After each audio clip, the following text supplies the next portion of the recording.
সন্ধেবেলায় সবারই টেস্টি এবং হেলদি কিছু খেতে ইচ্ছে করে।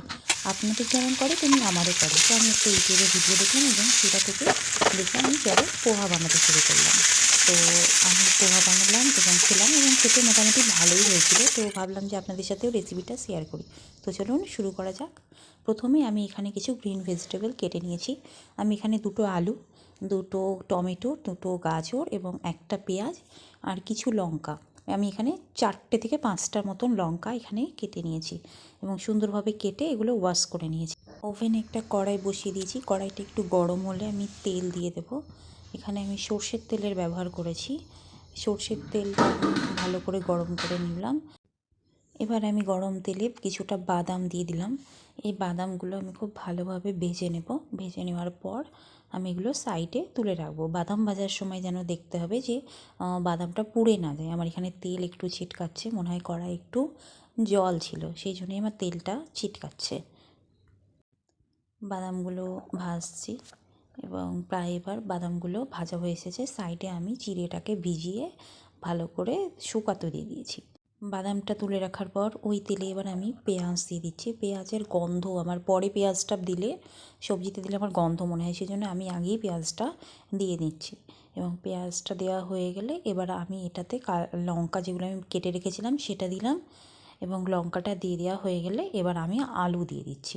আলুটা একটু শক্ত হয়, সেই জন্য আলুটাকে আমি আগে একটু ভেজে নেব ভালোভাবে। আলুটা ভাজা হয়ে যাওয়ার পর আমি অন্যান্য সবজিগুলো অ্যাড করব। এখানে আমার আলু মোটামুটি দেওয়া হয়ে গেছে।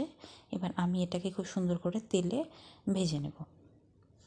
এটা যখন একটু লাল হয়ে ভাজা হয়ে যাবে, তারপরে আমি আস্তে আস্তে অন্যান্য সবজি যেগুলো আছে সেগুলো অ্যাড করব। এখানে আমার কয়েকটা গাজরও চলে গেছে, তো কোনো ব্যাপার নয়, 2-1টা গেল তো কী হলো।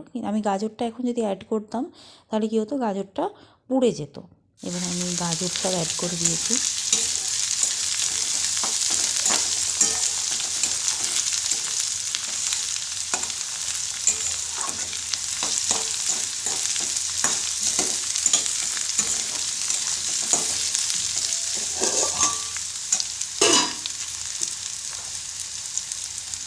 এবার গাজরের পর আমি এবার টমেটোটা অ্যাড করবো। আমার মনে হয় টমেটোটা আগে দিলে কী হয় যে একটু ভেজা ভেজা কাদা কাদা মনে হয় না, যে তরকারিগুলো বেশি সেদ্ধ হয়ে গেছে, এরকম আমার মনে হয় পার্সোনালি। আপনারা চাইলেন টমেটো গাজর এগুলো একসাথেও দিতে পারেন। আমি এইভাবেই টমেটো দিলে একটু পরেই অ্যাড করি। টমেটো গাজর আলু এগুলো মোটামুটি ভালোভাবে ভাজা হয়ে গেলে তারপরে আমি পরের স্টেপে যাবো।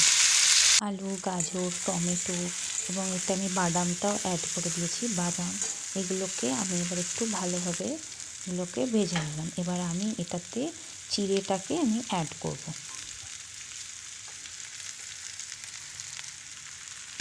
এটা অ্যাড করার পর এটাকে খুব ভালোভাবে থালাতে যেটা আছে সেটা মানে সেটে গেছে, থালাতে লেগে গেছে। এটাতে আমার মনে হয় লাল চিড়ে ইউজ করলে ভালো হতো, যেহেতু এটা সাদা চিড়ে ইউজ করেছি সেই জন্য এগুলো বেশি মানে কী বলবো মেখে গেছে বা বেশি গলে গেছে বলা যায়। এটা এটা গলে গেছে বেশি, সেই জন্য এগুলো ঝরঝরে পোলাও যেটা, সেটা আমার মনে হয় না যে আমার এই পোলাওটা ঝরঝরে হবে, কিন্তু টেস্ট আরামসে ভালো হবে, এটুকু আমি বলতে পারি। আর এই চিড়ের পোলাওটাতে আপনারা প্রয়োজন মতো নুন দিতে পারেন। আমি শুধুমাত্র এটাতে নুনেরই ব্যবহার করেছি। আমার অন্যান্য মশলা ভালো লাগে না। আমি যত সিম্পল খাবার হবে আমার মনে হয় খাবারটা তত ভালো হবে। আপনারা চাইলে এটাতে জিরে গুঁড়ো অ্যাড করতে পারেন, আমি জিরে গুঁড়ো অ্যাড করিনি। পোলাওটা এরকম করে ওভেনে দিয়ে 10-15 মিনিট মতন এটাকে ওভেনে ভালোভাবে নাড়তে হবে। পোলাওটা আমার রেডি হয়ে গেছে। আমি বলেছিলাম প্রথমেই যে এগুলো মেখে যাবে, একটু কাদা কাদা হয়ে যাবে, তার কারণে আমি এখানে সাদা চিড়ে ব্যবহার করেছি। আপনারা লাল চিড়ে ব্যবহার করবেন। আমি লালটা এই জন্যই করিনি, তার কারণ হচ্ছে যে আমার একটু লাল চিড়েটা গন্ধ মনে হয়, সেই জন্য আমি লাল চিড়েটা পছন্দ করি না। এটাতে আমি লাল চিড়েটা, আপনারা চাইলে লাল চিড়েটা ব্যবহার করবেন, কিন্তু টেস্ট যথেষ্ট ভালো হয়েছে, টেস্টের কোনো কমতি নেই। Thank you for watching my video.